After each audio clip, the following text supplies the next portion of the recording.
एक निंदक धोबी के कारण कबर दे बिशारे हो सीता माइलारा। एक निंदक धोबी के कारण कबर दे बिशारे हो सीता माइलारा। कहाँ बरती आगे हो धर्मा, कहाँ बरती आगे हो सीता माइलारा।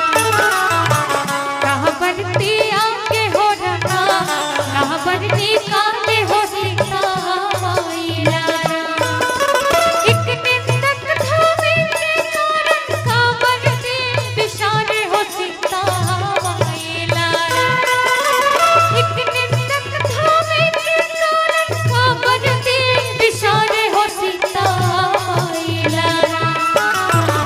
कहाँ बरती काले हो रमा, कहाँ बरती आगे हो सीता माइलारा।